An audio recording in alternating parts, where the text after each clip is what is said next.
if the time had an hour on the clock for each. Wow, and now Hikaru hits 2 pawns. There was the H pawn hanging and the G. The only way to defend it is what Wesley has played. The queen jumps further, and now he's threatening back rank threat. So don't get greedy with the queen, Wesley. If he starts approaching the queen side pawn, it can very well end in disaster with a check on the back rank. He falls back first, eyeing the H5 pawn instead. And now, big decision, guys. Does black trade off the queens? It's very committal. You can bring the black queen down to F1 on the first rank. That's a pin, just like Wesley missed, actually, in the previous game. You force the trade of queens. It's opposite colour bishops. But then, as Robert mentions, the white pawns start running. Hikaru says, no, can't allow the white pawns to move. And this is a really nice square for the black queen. She's always centralising is good, but she's eyeing up those white pawns on the diagonal.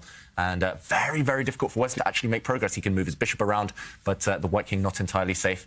I feel like Hikaru is playing extremely well right now. Yeah. And it's hard for Wesley to make any headway. Still a minute in it, but OK, second time we've seen this position now. Wesley can't repeat. He can't go for the draw. And it just feels like black's pieces are so active right now, the queen and the bishop. And as long as they stay alive, Hikaru creates his chances. And not trading the queen's a great idea. But I also like what Wesley's doing. He's bringing the third piece into the game. It happens to be the king. And we might see the king march up the board all the way, starting to attack the A4 pawn. Yeah, and Hikaru's terrified of a potential king march by white. He drops the black queen back, happening. And here we come. Come on, Wesley. So bring that king forward. Ask those questions. And if you're Hikaru, you're panicking right now because that white king is going to support the advance of that white pawn majority on the queen side. Yeah, and the queen trade will not end in a draw. We keep talking about this. Opposite colored bishop usually means high chances for the draw. Not here with white's king very active, and there goes the b pawn. Now you're springing free of pass right. Do not take it. That's why Hikaru brings his bishop back. He does not want to allow connected pass pawns. But look at Wesley so inching in with the queen. Next, his king is coming up to b4. He is kicking black's pieces back, and I feel like he has great winning chances. I was going to say, yes, Hikaru, come on, bring the black king forward. Bring the black king forward on the king side. But he's just waiting now. But the waiting game is not going to help too much. Suddenly, you're getting overwhelmed on this queen side. It's 3 pieces against 2. Black's king is just an innocent bystander here. And does Wesley take another pawn? Take it.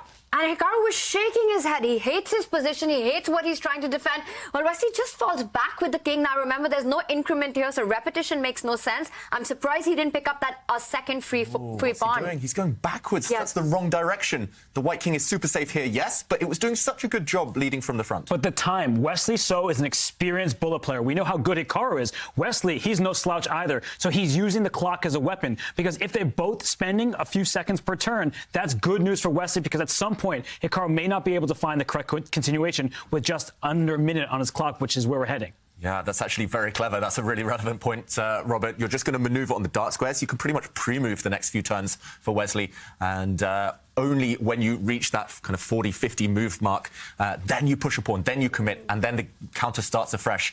Play on that 50 move rule. Don't necessarily need to rush to make any progress. And, oh, wow, another offer of a trade of queens. This is confident stuff from Wesley. I would not be 100% confident this is when winning this queenless endgame, but he's asking that question. Look how Hikaru's burning time, having to decide queen trade or no queen trade. And the status quo maintained. The clocks are ticking. Wesley's played amazing chess right now. Every move, placing a piece on the dark square, just keeping up the pressure, offering a queen trade at the right time. He does it again. Hikaru's made up his mind that no matter what, he's not going into an endgame here.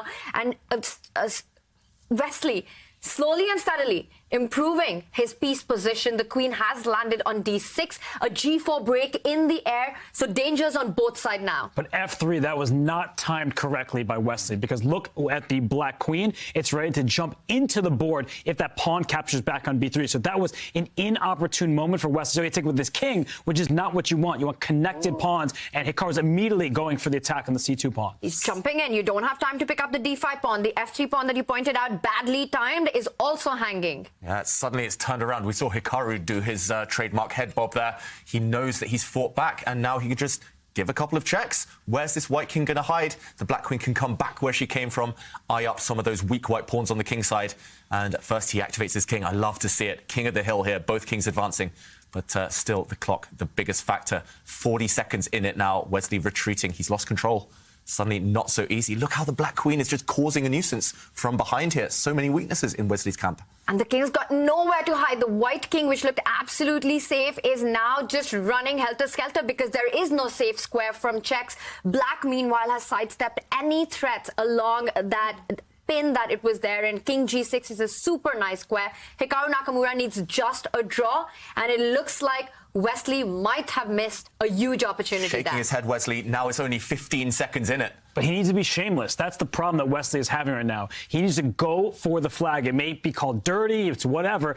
Go for the time. And now he's doing it, but he's given up some pawns, and Hikaru is really not down the clock at all. It's a pure bullet game at this point. I mean, a little over a minute per side, and there are no problems for Black anymore. Sturmuk is asking in the Twitch chat, can Wesley simply flag Hikaru? Not anymore. Yeah, at this point, it's Hikaru trying to flag Wesley. It's basically level on the clock. And actually, if anything, Hikaru's position is easier to play. Look at this. He's just gobbling up pawns. Black has the more dangerous pass pawn. Black's H pawn is going to start running any moment. Wesley on the defensive on the board and now not in charge on the clock anymore. I would pick Black here, I've got to say. And you can see it in his body language. He knows it. And Wesley, they're shaking his head. He's attacking the bishop. Hikaru gives a check first.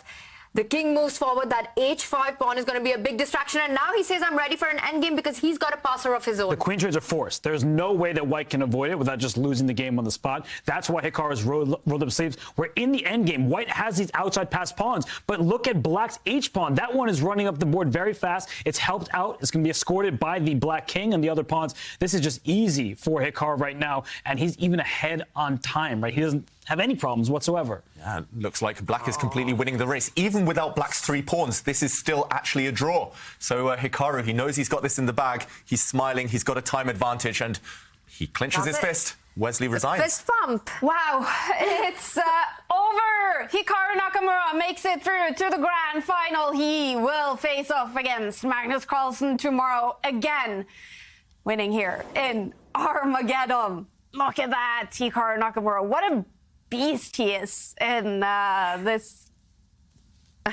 format. Incredible. Is he frozen or?